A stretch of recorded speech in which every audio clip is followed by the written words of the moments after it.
Bien, espero que me estén escuchando. Yo no les escucho. A Juan José Chávez me contestó. Eh, no les quiero preguntar si quieren dar examen porque les tomaría de manera virtual, apenas son 16. Y tomar después a los otros me va a ser humanamente imposible porque tengo que hacer el examen completo. Entonces, voy a comunicarles. ¿Hay alguno de ingeniería industrial acá? Yo, ingeniero. ¿Algún estudiante de Sí, ingeniería ingeniero. industrial? Matías. Sí, Matías y Juan ingeniero. José Chávez, por favor, les comunican a sus compañeros de que el día miércoles haya o no este paro de transporte, vamos a dar. Si continúa el paro, damos de manera virtual el examen teórico. No podemos postergar más. No, hoy voy a considerar de que no ingresaron, son apenas 19 de los 38, 40 que somos.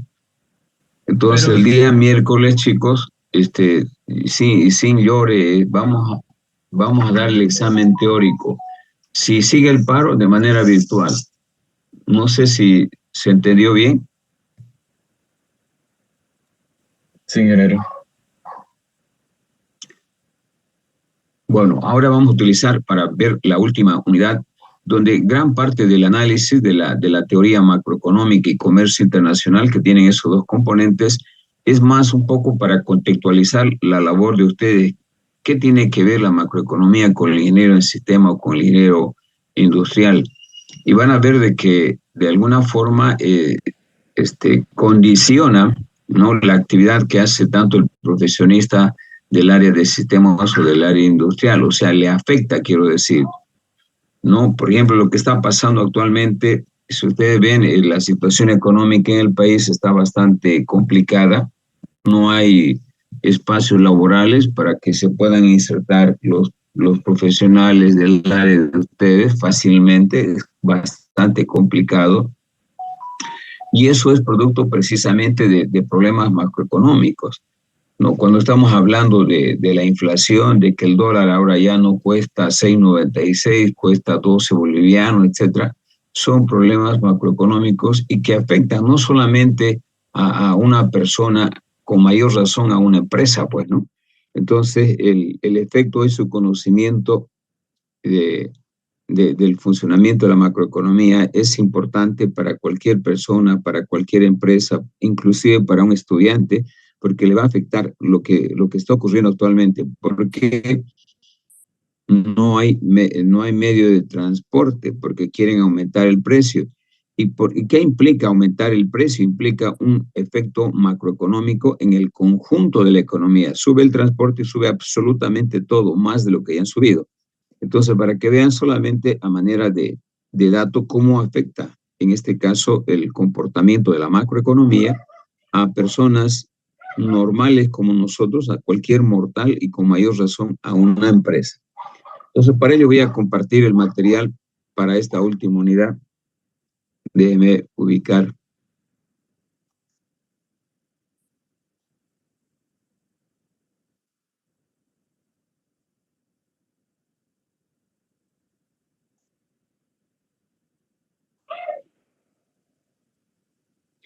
Bueno, acá tienen el material para ver la última unidad, donde hay muy poco ejercicio, es más un análisis teórico, pero quisiera que la clase sea interactiva, que pregunten, porque hoy estamos viendo estos problemas que se llaman problemas de la macroeconomía.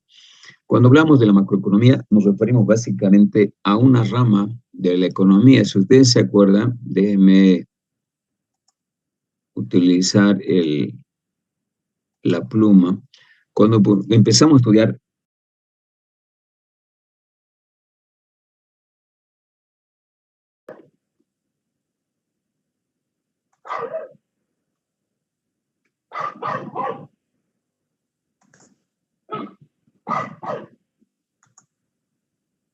bueno, otra vez. Entonces decíamos de que la macroeconomía, para su mejor estudio, o la mejor dicho, la economía, tenía dos componentes. Uno se llama macro macroeconomía, la macroeconomía y la microeconomía. Todo lo que hemos estudiado hasta ahora está dentro del concepto de la microeconomía. Aunque el nombre en la materia de ingeniería industrial se llama economía, lo que en realidad se estudia es la microeconomía. Entonces, la microeconomía estudia todo lo que ustedes han visto desde la primera unidad, cómo funciona el mercado a través de los ofertantes y demandantes, cómo toman decisiones, cómo los cambios en microeconomía. Esto es lo que hemos estudiado. La microeconomía que estudia, dijimos, la toma de decisiones de los agentes económicos individuales como son las empresas y las familias. A través de la microeconomía hemos estudiado la oferta, la demanda, el equilibrio para modelar cómo toman decisiones los que compran y los que venden en base a un sistema de precios. Hemos estudiado cómo cambia la demanda cuando cambia el precio, eso se llama elasticidad. Luego hemos estudiado a todo lo que se llama el comportamiento del consumidor, ¿no? Hemos estudiado cómo toman decisiones los consumidores, qué herramientas se utilizan para analizar la toma de decisiones, el enfoque ordinal, el enfoque cardinal. Luego hemos estudiado la teoría de la producción, cómo toman decisiones los productores para maximizar la producción y minimizar costos en el corto y en largo plazo. Hemos estudiado también la microeconomía, los costos de producción, cómo las empresas operan a través de los costos, tratando de minimizar los costos, tanto en el corto como en el largo plazo, etc. Eso acabamos de estudiar, y nos faltan hacer ejercicios. No vamos a hacer ejercicios acá, sino cuando ya volvamos a clase. En cambio, la macroeconomía, esta primera división, estudia a la economía en su conjunto. Como dice acá, la macroeconomía es una rama de la economía que se centra en el estudio del comportamiento y el desempeño de toda la economía en su conjunto. Por eso dice macro, y acá dice micro. Pero no es que la economía estudia la parte más grande de la economía y la parte más pequeña. Aparentemente, por el prefijo macro y micro, diera a entender eso, ¿no? Que la micro estudia la parte más pequeña y la macro la parte más grande. No, la macroeconomía estudia a todo el conjunto del funcionamiento de la economía. Y existen algunas variables, como van a ver el Producto Interno Bruto, el empleo, el desempleo, la balanza comercial, inflación, deflación, todo eso estudia la macroeconomía. En cambio, ya he indicado que estudia la microeconomía. Es todo lo que hemos estudiado precisamente en la materia. Muy bien, entonces es el concepto fundamental de la macroeconomía, que se aboca al estudio de la economía en su totalidad, o dicho de otra manera, a la sumatoria de todo lo que hacen las empresas, cuando estamos hablando, por ejemplo, de la producción, o de este término que ustedes también ya han conocido en el desarrollo de la materia. Cuando utilicé este término de PIB, el Producto Interno Bruto por sus siglas, que significa el conjunto de la producción que tienen absolutamente todas las empresas en el país. El Producto Interno Bruto es un valor, se puede representar a través de un valor nominal o a través de un valor porcentual. Por ejemplo, el PIB del PIB actualmente está produciendo algo más de 46.000 millones de dólares. El PIB de Bolivia producido por el conjunto de empresas que existen en toda Bolivia, llega a 46.000 millones de dólares. Eso es lo que produce todo el país. Y obviamente cuando hablamos en términos relativos, estamos hablando, por ejemplo, el PIB de este año tenía que crecer en 3.5%. Ese es el crecimiento del Producto Interno Bruto. Actualmente no hemos llegado, hemos superado levemente al 2%, y no creo que lleguemos al 2%. ¿Por qué? Porque la economía está mal. Entonces, este es un indicador macroeconómico que me muestra la cantidad de bienes y servicios que se producen en una economía durante un año, expresado en términos de valores absolutos y relativos. Entonces, es el componente principal del estudio de la macroeconomía de variables globales de todo lo que está pasando en la economía. Continuamos. Analiza también la macroeconomía, los agregados económicos como el Producto Interno Bruto, y acabamos de explicar la tasa de desempleo, que se refiere a la cantidad de población que está desempleada en el país, que actualmente supera fácilmente el 12%. La inflación, que está queriendo llegar a 2 dígitos, actualmente estamos bordeando el 7% de la inflación, que significa el incremento sostenido en el nivel de los precios de los bienes y de los servicios. Y las políticas fiscales, que se refieren básicamente a los mecanismos a través del cual el gobierno obtiene ingresos, que son los impuestos, ¿no? Y las políticas monetarias del manejo del tipo de cambio, como por ejemplo, ¿no?, el tipo de cambio de la moneda boliviana con relación al dólar. También la macroeconomía se puede decir que busca entender los factores que determinan el crecimiento económico. Asimismo, la estabilidad de los precios y el nivel de empleo. Dicho de otra manera, más bien sería, ¿no?, la macroeconomía, no solamente de Bolivia, sino de todos los países, sean estos capitalistas, socialistas, etcétera, busca alcanzar estos factores. Que la economía crezca, primero. Segundo, que exista una estabilidad de los precios. Tercero, que exista un nivel de empleo alto, ¿no? Y precisamente para que la gente pueda obtener empleo y generar y obtener ingresos. Entonces, estudia precisamente las causas y los efectos también de los ciclos económicos, que son comportamientos de la economía. Ya vamos a ver más adelante, pero me anticipo a mostrarles de que un ciclo económico es un gráfico más o menos de este tipo, que me está mostrando los diferentes ciclos en función del tiempo.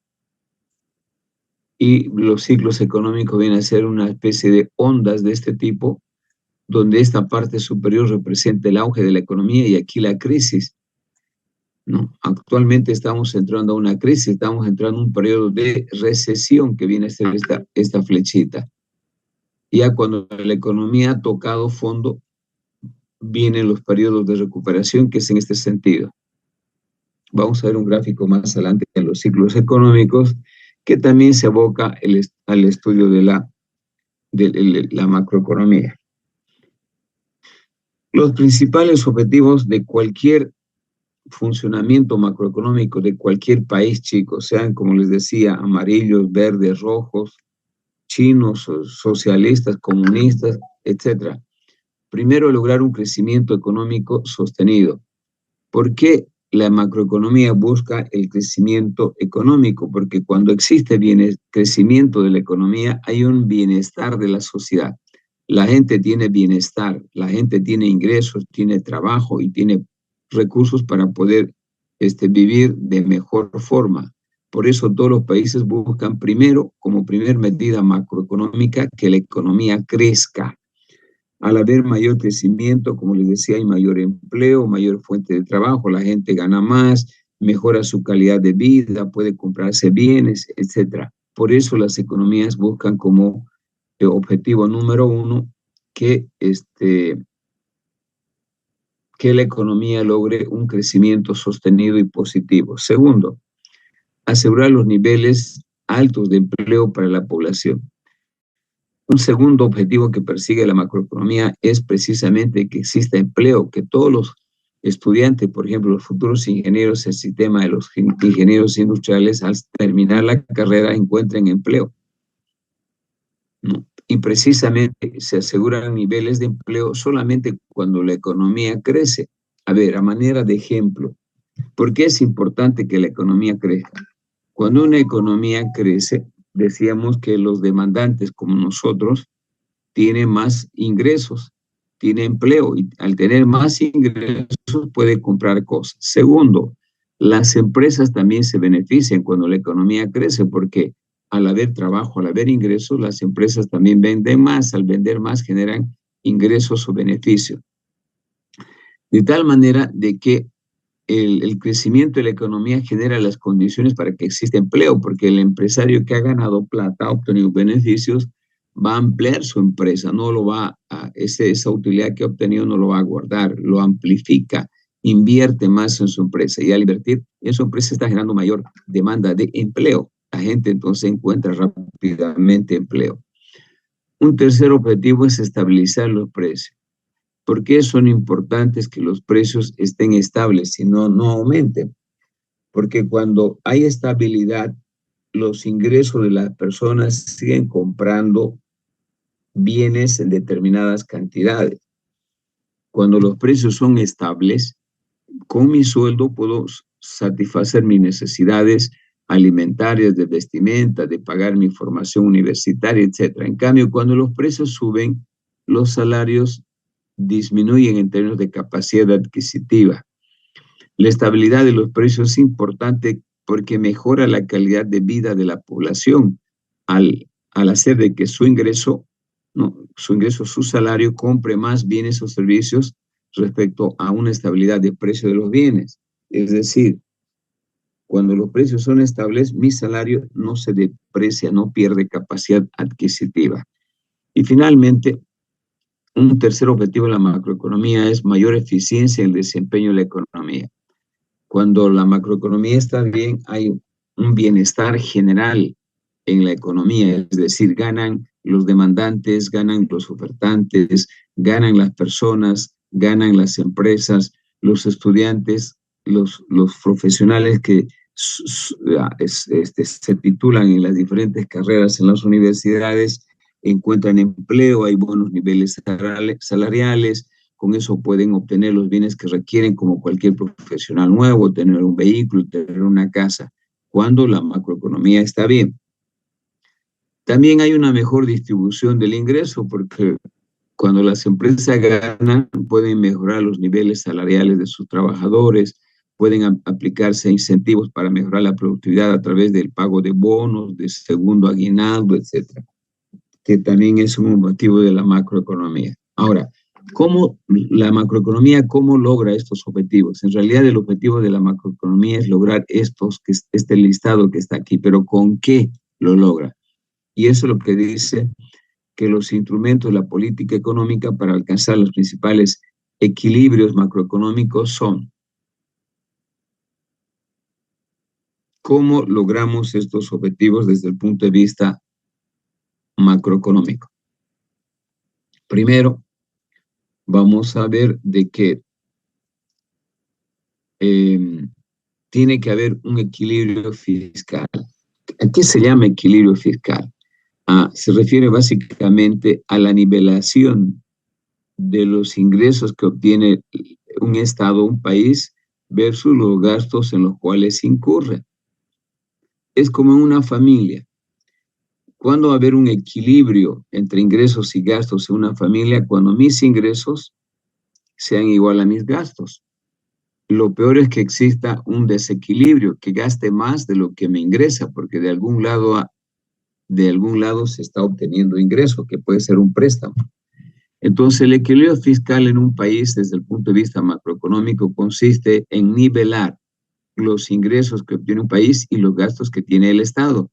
Por ejemplo, actualmente el país gasta más de lo que le ingresa, por eso tenemos los problemas actualmente de la escasez de dólares, de escasez de plata, precisamente porque el Estado gasta más de lo que le está ingresando. Pero ¿por qué se da esta situación actualmente en el país? Por ejemplo, el gobierno ha creado muchas empresas deficitarias, ha contratado mucho personal en los ministerios, hay excesiva cantidad de gente que trabaja y no hace nada. Por otro lado, ha tenido problemas en los ingresos. Acuérdense que ya no exportamos a la Argentina, Argentina dejó de comprarnos gas. ¿Por qué? Porque el gas se está acabando. En consecuencia, ya el país ya no tiene los ingresos de hace 5 años, que eran, por ejemplo, algo más de 6.000 millones de dólares. Los ingresos actualmente no llegan a superar los 2.500 millones de dólares anuales. En cambio, los gastos cada vez son mayores. Bolivia necesita mensualmente para importar aproximadamente unos 1.000 millones de dólares. Fíjense, necesitamos 1.000 cada mes, anualmente serían 12.000. y anualmente nos ingresan solamente algo más de 2.500 millones de dólares. Por eso hay una brecha entre lo que me ingresa y lo que gasto, de tal forma de que eso se ve precisamente en la subida del dólar, porque ya no hay reservas internacionales. Bolivia no puede exportar gas porque ya se está acabando su gas, no puede exportar productos agrícolas porque se ha tenido malas cosechas, etcétera. Entonces esa situación provoca un desequilibrio fiscal. Estamos analizando primero las causas que provocan las razones por las cuales Bolivia no puede obtener estos objetivos. Y hemos dicho el primero, que es el desequilibrio fiscal, y se entiende por una situación en la que el país gasta más de lo que le ingresa en cuanto a recursos.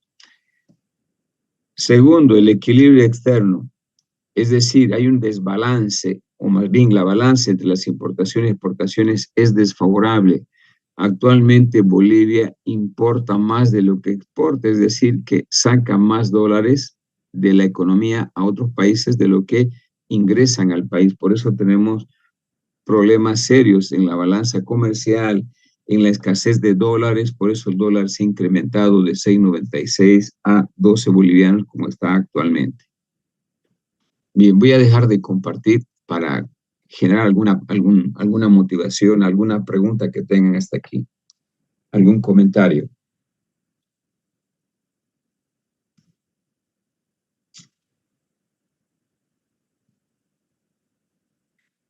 ¿Algún comentario, alguna duda acerca de lo que estamos explicando?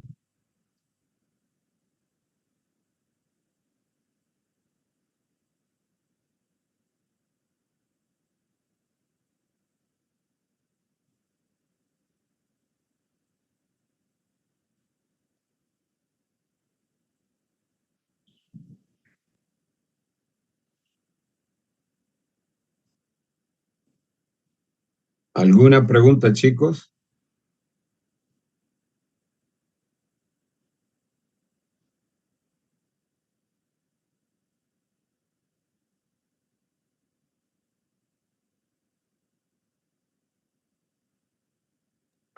No, ingeniero, ¿se entendió? Muy bien, entonces seguimos. Ustedes son ciegos, sordos y mudos, no escuchan absolutamente nada. Seguimos. Vamos a continuar la clase de macroeconomía, inicialmente, que viene a ser el último capítulo. Ahora vamos a hablar de algunos indicadores macroeconómicos que habitualmente se escuchan de manera común en la radio, en los informativos, en los periódicos, y que, como les decía, afectan a las personas y afectan a las empresas. Bueno, existen varios indicadores, como dice aquí, dentro de la macroeconomía, pero lo más importante son estos que aquí se está listando: la inflación, el desempleo, el crecimiento. Son indicadores clave para el estudio de la economía. También existen otros, como el Producto Interno Bruto, el Producto Nacional Bruto y el Producto Nacional Neto. Vamos a ir analizando cada uno de estos. La inflación. ¿Qué es la inflación en términos de macroeconomía? Se entiende por inflación, imagínense una vejiga, cuando ustedes le van metiendo aire con la boca, se va haciendo más grande, ¿no? Cada vez que soplo, la vejiga se va haciendo más grande. A eso le llamamos inflación. En términos económicos significa aumentar, incrementar el precio de los bienes que existen en una economía. Actualmente ha subido absolutamente todo, desde los alimentos hasta los vehículos, las camisas, los pantalones, absolutamente todo. A eso se llama inflación. Conceptualmente es el incremento sostenido en el nivel general de los precios de los bienes y de servicios.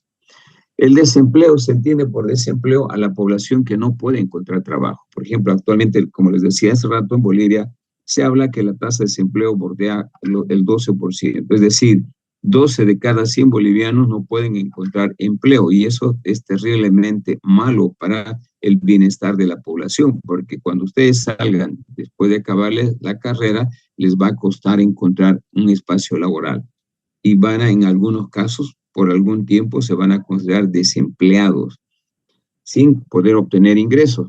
Entonces eso también es producto del funcionamiento de la macroeconomía. Así también hay algunos indicadores, como por ejemplo el Producto Interno Bruto, que ya lo hemos definido, que se entiende el indicador del crecimiento de la economía, porque lo que hace el Producto Interno Bruto es cuantificar la producción total que hacen las empresas de hardware, de software, de alimentos, de bebidas, anualmente y determinar el nivel del volumen de producción en términos monetarios o porcentuales.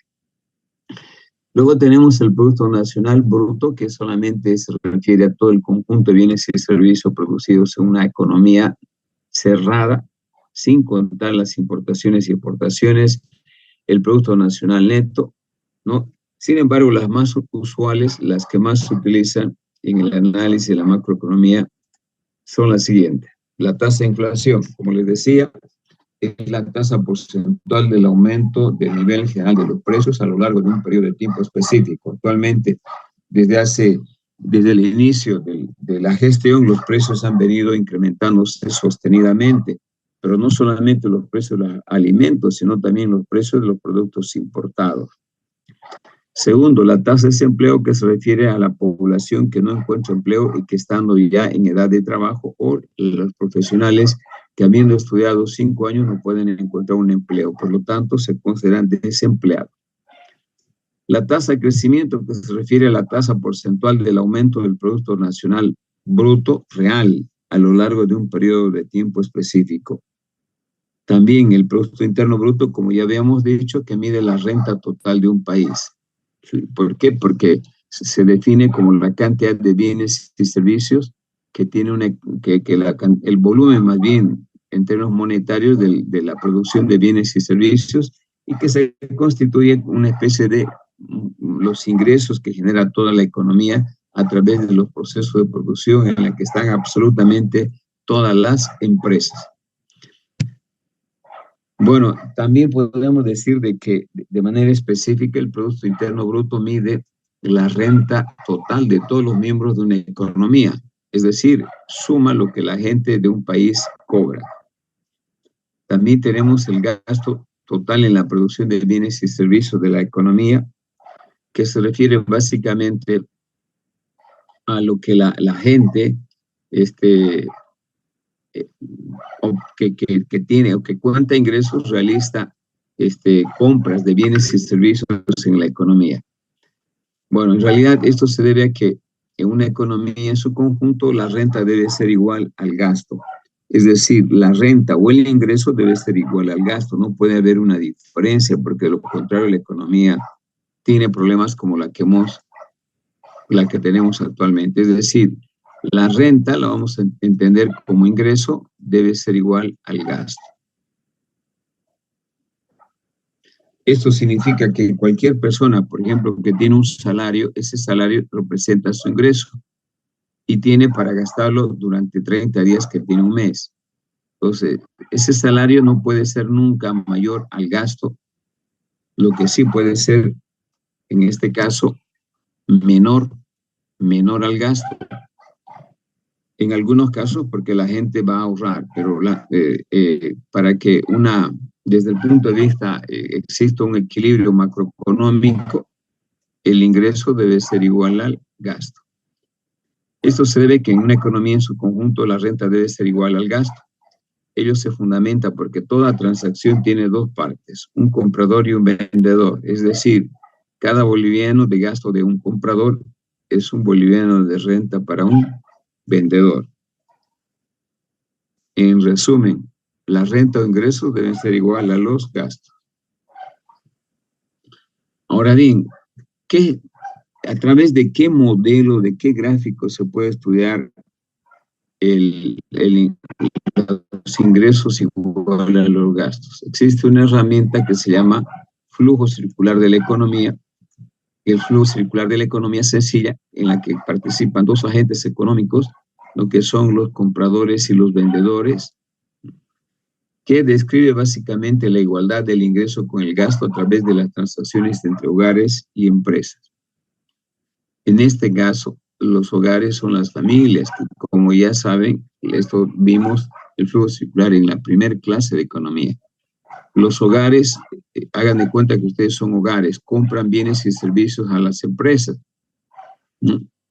Estos gastos influyen a través del mercado de bienes y servicios. Por otro lado, las empresas utilizan a su vez todo el dinero que reciben de las ventas para pagar los salarios de los trabajadores, los alquileres de los propietarios de la tierra y los beneficios de los propietarios de las empresas. Esta renta fluye a través de los mercados de los factores de producción. De esta forma, el dinero fluye a través de los hogares, las empresas, el mercado, etc. Eso lo hemos visto a través de este gráfico, si ustedes se acuerdan, del flujo circular de la economía, donde las familias son las que venden factores de producción a las empresas, venden ingenieros, venden administradores de empresas, venden materias primas, insumos, para que las empresas, ¿no? Como comunidades empresariales, compren los factores de producción a través, estoy siguiendo esta línea azul, por favor. Las familias ofertan factores de producción al mercado de factores de producción, ofertan ingenieros civiles, ingenieros industriales, ingenieros informáticos. ¿A quiénes? A las empresas, porque son las empresas las que demandan factores de producción. Bueno, con los factores de producción, las empresas lo que hacen es transformar y obtener bienes y servicios. Por esa razón, ofertan bienes y servicios al mercado de bienes y servicios, y quienes compran ahí las computadoras, camisas, alimentos, software, hardware, son las familias. Por otro lado, las familias, en este caso, compran del mercado de los bienes y servicios a través de la realización de gastos todo lo que necesitan. Una parte se queda en el mercado y otra parte va a las empresas como ingresos. Por otro lado, las empresas pagan sueldos y salarios a los trabajadores y esa plata llega como ingresos a los que venden factores de producción, en este caso a las familias. Entonces, de esa manera se da el funcionamiento de una economía. Dentro de ese funcionamiento de la economía existen las cuentas nacionales. No todo el flujo de los ingresos y gastos que se dan a través del flujo circular de la economía, de lo que acabamos de ver, deben tener un registro. El registro contable de todos los movimientos económicos que existen en la economía de un país constituyen las cuentas nacionales. Es decir, en general, las cuentas nacionales se elaboran en base a metodologías comunes para todos los países. Por ejemplo, la metodología que utiliza la Argentina, Brasil, Paraguay, son las mismas en la elaboración, en la base misma metodológica que permite hacer comparaciones con las economías de los diferentes países, ¿no? Para hacer obviamente comparaciones, la metodología debe ser la misma para cada país, por lo contrario, no podemos hacer comparaciones para decir si Bolivia está mal respecto a la Argentina o la Argentina está mejor que Bolivia, etc. Las metodologías establecen una serie de identidades contables, es decir, las relaciones entre las variables que deben cumplirse en todo momento. Esto le llamamos la identidad de la partida, que tiene la estructura siguiente. Primero, toda oferta en una economía debe ser igual a su demanda. Esto siempre debe ser igual. Toda la oferta de bienes y servicios en una economía debe ser igual a la demanda, porque de lo contrario, si la oferta es mayor a la demanda, los precios bajan. Si es a la inversa, si la demanda es mayor a la oferta, los precios suben. Por lo tanto, el concepto es de que ambas se mantengan en equilibrio. En términos de macroeconomía, no en términos de microeconomía, ¿qué le llamamos la oferta? Estamos hablando en términos macroeconómicos, no en términos microeconómicos. ¿A qué le llamamos oferta? La totalidad de los bienes y servicios producidos y disponibles en una economía, como por ejemplo en la economía de Bolivia, en un momento dado constituyen la oferta de la economía. Todo lo que produce en términos de minerales, a productos agrícolas, software para empresas, etcétera. A esa totalidad de bienes y servicios se le llama la oferta. Estos bienes pueden tener dos orígenes. Pueden haber sido producidos en la economía que se analiza. Esto es lo que se llama Producto Interno. O puede también haber sido comprados en otras economías o países al que se denominan importaciones.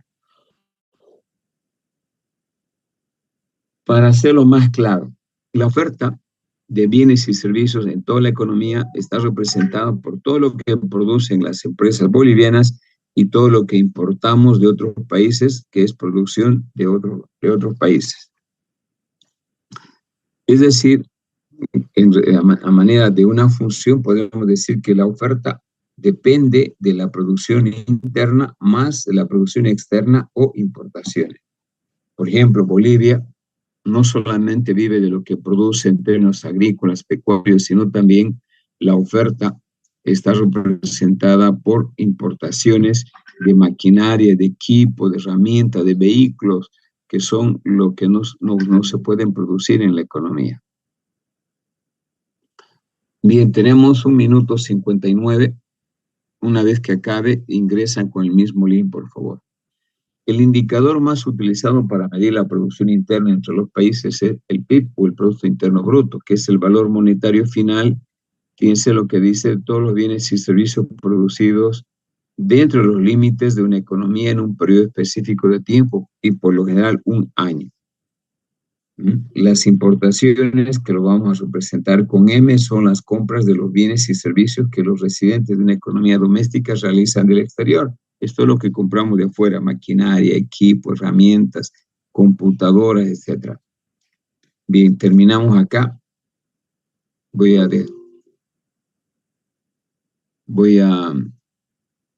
programar nuevamente.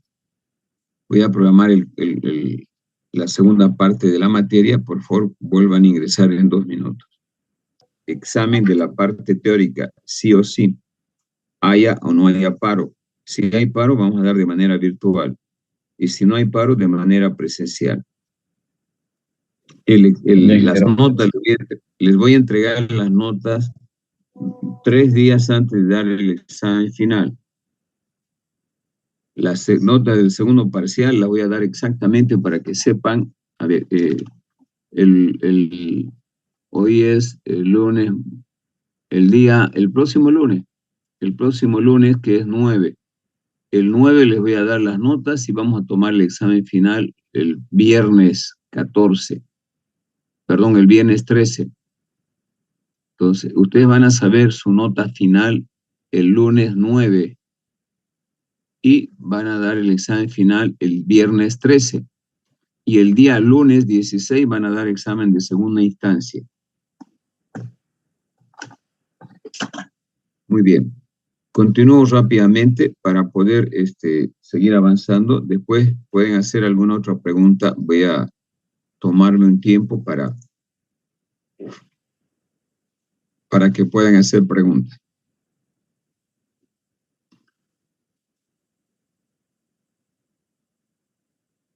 Bien, vamos a hablar de este término que se llama demanda. Ya hemos hablado de la igualdad que debe haber de ingresos y gastos a nivel macroeconómico.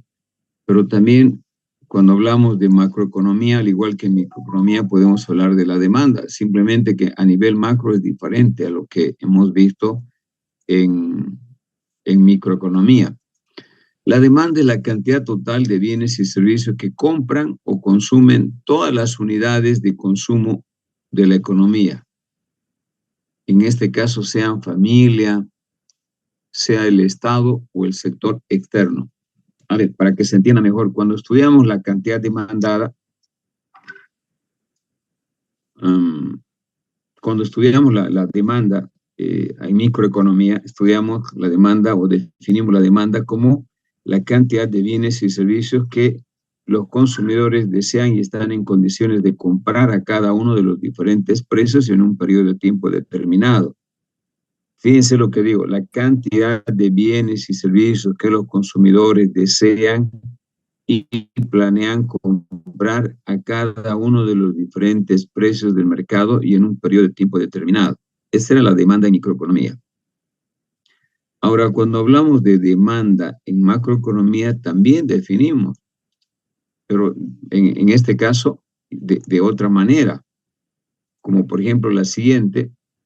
Ustedes ya están viendo ahí lo que estoy compartiendo. Dice, la demanda es la cantidad de bienes y servicios que compran o consumen todas las unidades de consumo de la economía, sean estas las familias, que somos nosotros, el Estado y el sector externo. Sí, cuando hablamos del sector externo, son los que nos compran a nosotros, los que nos demandan cuando exportamos. A eso se llama la demanda externa. Cuando nosotros estamos exportando, estamos sacando productos del país. ¿Para quién? Para abastecer a la demanda externa. Muy bien. Seguimos. El ingreso percibido por las familias que se destina a comprar bienes y servicios para ser consumidos, es decir, el gasto de los hogares y bienes y servicios finales, como gastos en la ropa, en alimentos, vivienda, que hacemos habitualmente nosotros, ustedes, yo, las familias, se llama consumo. Entonces, hasta acá ya tenemos dos variables. La demanda, entendida como la cantidad de bienes y servicios que compran o consumen las familias en Bolivia, el mismo estado, y el sector externo, los que nos compran. Eso se llama la parte de exportación. Un minutito.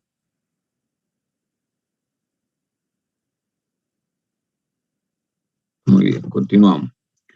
El ingreso percibido por las familias que se destinan a comprar bienes para ser consumidos en cada hogar, es decir, el gasto de los hogares en bienes y servicios finales como gastos en alimento, ropa, internet, transporte, micro, vivienda, salud, etcétera, constituye el consumo privado, simplemente consumo. El gasto del gobierno o gasto público, que incluye, fíjense lo que dice acá, el gasto en bienes y servicios que también compran, por ejemplo, para hacer carreteras, caminos, puentes, el Estado compra cemento, compra fierro, etcétera. También compra servicios de las empresas de transporte, las empresas de servicio de los ingenieros informáticos cuando desarrollan un software para impuestos internos o para algún ministerio, cuando construyen un puente o un camino, contrata ingenieros civiles, o cuando quiere instalar una industria, una nueva fábrica, contrata ingenieros industriales, etcétera. Eso también se llama consumo o gasto público en servicios, incluyendo todos los gastos que comprende la educación, pagando solo salarios a los docentes de escuela, universidad, pagando a los médicos, al sector de salud, la defensa, pagando a los militares y otros servicios públicos, ¿no? Constituye el gasto público. No incluye transferencias como pensiones y subsidios. Es decir, el gasto público es todo lo que hemos numerado acá. Los bienes adquiridos para destinarlos a la producción de otros bienes constituyen la inversión. Por ejemplo, cuando adquirimos maquinaria, equipos, herramientas, etcétera, lo que estamos haciendo es importar productos para destinarlos a los sectores productivos. A eso le llamamos inversión. La inversión incluye el gasto de las empresas en bienes de capital como maquinaria, equipos, edificios, también la inversión en inventarios. Además, incluye la construcción de viviendas nuevas. Cuando un residente vende un bien o servicio a un no residente, se produce la exportación. Me explico. Cuando por ejemplo, empresario que tiene una empresa de desarrollo de software, vende un software a un extranjero, se llama exportación. Cuando un residente nacional, un empresario agrícola, produce soya y exporta soya, está haciendo exportación. Cuando una empresa que produce aceite de soya en el país, un residente, vende a otra empresa de otro país, se llama exportación. En resumen, exportación es lo que un país vende a otros países. Por lo tanto, de acuerdo a esos términos que acabamos de mencionar, podemos decir que la demanda agregada o macroeconómica compone el consumo más el gasto público, más las inversiones y más las exportaciones, menos las importaciones. Muy bien, ahora vamos a ver algunos agregados o indicadores macroeconómicos, como ya habíamos hablado. Uno de los más importantes es el Producto Interno Bruto, más conocido por su sigla como PIB. El PIB no es más que el valor monetario del total de los bienes y servicios finales que se producen en un país durante un periodo específico, generalmente es un año. Hace rato también les decía que Bolivia produce algo más de 46.000 millones de dólares anualmente. Es el Producto Interno Bruto. Es una de las principales medidas de la actividad económica de una nación y se utiliza para comparar el desempeño económico entre los diferentes países a lo largo del tiempo. ¿Cómo se calcula el Producto Interno Bruto? Bueno, se puede calcular utilizando 3 métodos diferentes. Primero hay un enfoque del gasto. El enfoque del gasto es el más utilizado en algunos países. Este enfoque mide el Producto Interno Bruto midiendo todos los gastos realizados en la economía durante un periodo de tiempo determinado, y este enfoque se centra en la demanda de bienes y servicios y se descompone básicamente en varios componentes clave, como cuáles. Como por ejemplo, lo siguiente. Entonces, para que le encuentren idea, ¿cómo yo determino el Producto Interno Bruto? A través del enfoque del gasto, dice. Este enfoque del gasto contempla todo lo que se ha gastado en cuanto a consumo, inversión, en gasto público y en la diferencia de exportación e exportación. Ese es un método. El segundo es el enfoque del ingreso. A través de este enfoque se suman todos los ingresos recibidos por los factores de producción en la economía, incluyendo salarios, intereses, renta y beneficios. Es decir, el PIB a través del enfoque de ingresos se obtiene sumando todos los salarios y los sueldos que se pagan en la economía, más las rentas, más intereses, más beneficios empresariales, más los impuestos directos, menos los subsidios y más la depreciación. Y finalmente está el enfoque del valor agregado. Este enfoque mide el Producto Interno Bruto sumando el valor añadido en cada etapa de la producción de bienes y servicios. En la economía, este enfoque se centra en la producción, en cómo se añade el valor en cada paso del proceso productivo. Es decir, el PIB es la sumatoria del valor agregado que se le asigna en cada etapa del proceso de producción de un bien. Vamos a hacer 3 ejemplos numéricos al finalizar. Acá está, acá lo tienen. Este es un gráfico donde yo tengo el resumen de estas 3 formas de calcular el Producto Interno Bruto, y más adelante haremos ejercicio numérico. Por ejemplo, el enfoque del gasto comprende la suma del consumo en bienes y servicios, consumo en bienes y servicios finales del sector público y las inversiones o formación de capital. En este caso, capital fijo, construcciones y otros productos. Y se incluyen las exportaciones de bienes y servicios menos las importaciones.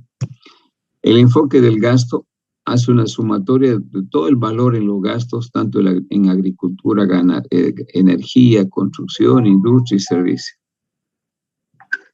Y finalmente el enfoque del ingreso renta, que es la sumatoria de todos los ingresos de las personas y de las rentas que obtienen las empresas.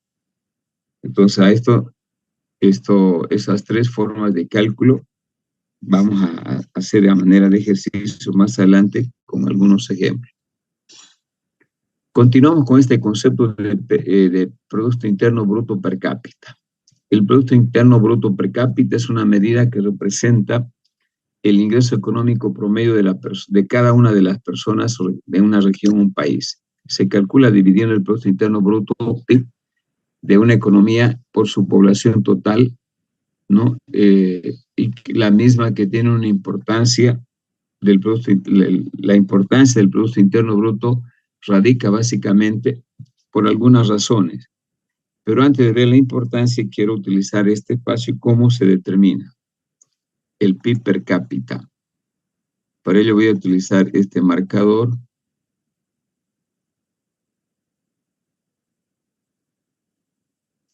¿Cómo se calcula el PIB per cápita? Esto es una igualdad entre el PIB del país, el PIB, el Producto Interno Bruto de Bolivia, dividido entre la población total, entre la población. Pregunto, ¿cuál es la población de Bolivia? ¿Qué cantidad de la población?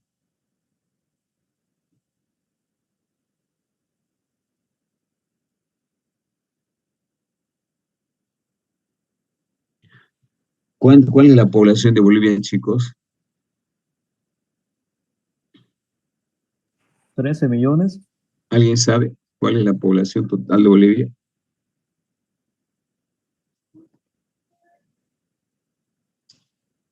Bien.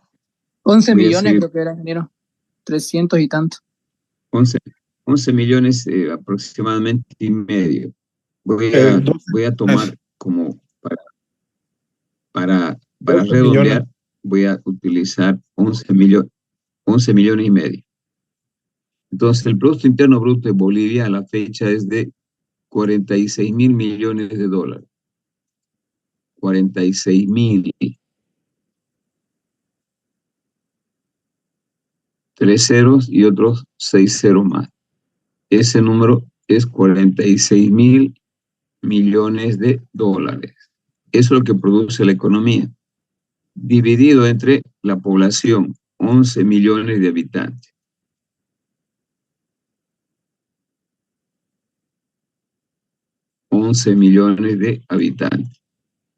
Entonces, el Producto Interno Bruto no es más que la cantidad, ¿no?, de ingresos promedio que tiene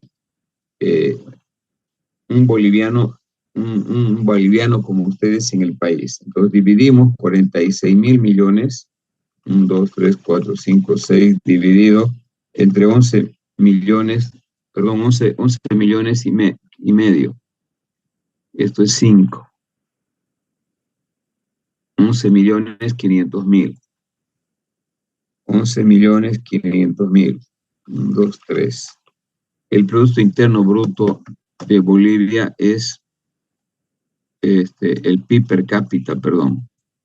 El PIB per cápita 4.000. es igual a $4.000. $4.000 anuales. Eso es lo que gana en promedio dólares por año. Este es el promedio que gana un boliviano en promedio en el país. $4.000 en promedio gana cada boliviano en el país. Obviamente, si esto comparamos con otros países, posiblemente sea bastante bajo, como por ejemplo Estados Unidos, que debe bordear los 150.000, los 80.000, etc. ¿No? Entonces, el Producto Interno Bruto nos está dando una información de cuánto gana en promedio cada boliviano en el país. PIB de Estados Unidos. A ver, vamos a ver cuánto es el PIB de Estados Unidos para el 2023. El PIB per cápita. Fíjense, el PIB de Estados Unidos son 27.000 billones. 27.36 billones, ¿no? Y eso obviamente dividido entre la población, vamos a ver, PIB de Estados Unidos, PIB per cápita.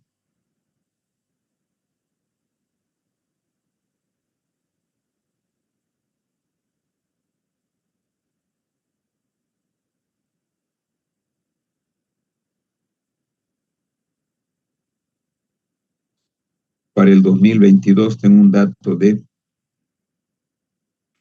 Un minutito. El PIB per cápita para el año 2022 fue de $77,246 por persona. Es decir, para hacer solamente una comparación, 77,246, le van a poner 77,000. Esto es lo que gana en promedio cada norteamericano y nosotros ganamos 4,000. Ya para que vean la diferencia que hay entre el producto per cápita de Bolivia y de Estados Unidos. Obviamente que las condiciones económicas son diferentes de Estados Unidos y de Bolivia, pero para que tenga el concepto que es el PIB per cápita, no es más que la división de todo lo que produce la economía dividida entre su población. Y nos sale 4,000, eso significa que cada boliviano en promedio gana cada año $4,000. Y en cambio en Estados Unidos gana $77,000 en promedio. Bien, a eso se le llama el PIB per cápita. Déjenme borrar un ratito. Y que es obviamente un indicador muy importante para determinar la calidad de vida de la población. Entonces, ya se puede imaginar de que con $4,000 te gana en promedio anualmente, ¿qué puede comprar con $4,000? Por eso somos países pobres, no países subdesarrollados. Este indicador es clave para determinar el nivel de calidad de vida de la población. Se supone que cuando el PIB per cápita es bajo, la calidad de vida de la población, porque no le alcanza la plata, es también bajo. Segundo, para hacer comparaciones internacionales, como acabo de hacer con Estados Unidos, comparamos de que en Bolivia es 4,000, en Chile debe ser algo más, en el Brasil debe ser también algo más, y en Estados Unidos es $77,246 el PIB per cápita. También me sirve para analizar el desarrollo económico, es decir, se utiliza como uno de los criterios para clasificar los países como desarrollados, en desarrollo o subdesarrollados. Se supone aquí de que los países con mayor nivel de desarrollo tienen mayor ingreso per cápita que los países subdesarrollados como nuestro. Tipos de PIB pueden existir, como por ejemplo el PIB nominal, que se calcula a precios corrientes, que no tiene en cuenta el efecto de la inflación. Precio corriente es el precio que está en un momento determinado. El PIB real, que se ajusta por la inflación, ¿no? El PIB nominal es un número. Por ejemplo, mi ingreso nominal es 2.500. Mi PIB real mide la capacidad de compra que tiene mi sueldo, mi salario. Por eso se ajusta por la inflación, refleja el valor real de la producción de bienes y servicios. Bien. Ahora, ¿cuál es lo más importante para nosotros en términos de consumidores? Voy a tratar de volver hacia atrás. Por ejemplo, para poder determinar la calidad de vida de una población, uno debe tomar en cuenta el PIB real, que es aquel que le indica cuánto es la capacidad de compra de un salario. En cambio, el PIB nominal solamente indica un número, un valor, nada más. Bien, el otro elemento importante es el Producto Nacional Bruto, ¿no? Que no es más que la producción total generada en un periodo de tiempo por las personas, tanto físicas o jurídicas, físicas, una persona común o jurídicas, empresas que gozan de la condición de residentes en un país o región, sin importar dónde estén radicados, o sea, cuando estén radicados en el extranjero. Tome en cuenta lo que se produce aquí y lo que producen más los bolivianos que tienen empresa en el exterior. De manera que si el Producto Interno Bruto se le resta el ingreso de los residentes extranjeros en el país y se le suma el ingreso de los residentes del país que obtienen el extranjero, se obtiene el Producto Nacional Bruto. Esto está bastante claro, ¿no? Entonces se parte como dato del Producto Interno Bruto. Se le resta el ingreso de los residentes extranjeros de todos los que tienen empresas en Bolivia, los ingresos por generación de producción.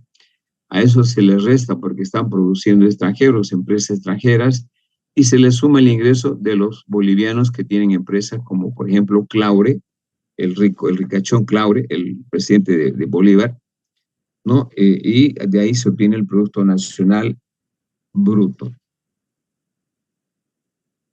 Es decir, el Producto Nacional Bruto voy a obtener a través del PIB menos, ¿no?, los recursos de los residentes extranjeros que tienen empresa en Bolivia, más los residentes nacionales que tienen empresa en el extranjero. El Producto Nacional Bruto se puede considerar como el nivel de producción de una empresa en un país, sea esta extranjera o nacional. Bien, continuamos. El Producto Nacional Neto, o PNN, que se define como la renta total de los residentes en un país, menos las pérdidas derivadas de la depreciación, desgaste del stock de equipos, maquinaria, infraestructura y estructura de la economía. ¿Cómo se obtiene el Producto Nacional Neto? Del Producto Nacional Bruto se le resta la depreciación, que es el desgaste de los equipos, maquinaria que tiene un país. A partir del Producto Nacional Neto, se calcula la renta nacional deduciendo los impuestos indirectos netos. Se podría decir que es la cantidad que ganan los factores de producción en la economía, es decir, los trabajadores básicamente, ¿no? Bien, vamos a dejar aquí los ciclos económicos para ver la próxima clase cómo se comportan los ciclos económicos y cómo afecta el funcionamiento de la economía. Bien, por favor, quiero que activen la cámara para hacer el control de asistencia.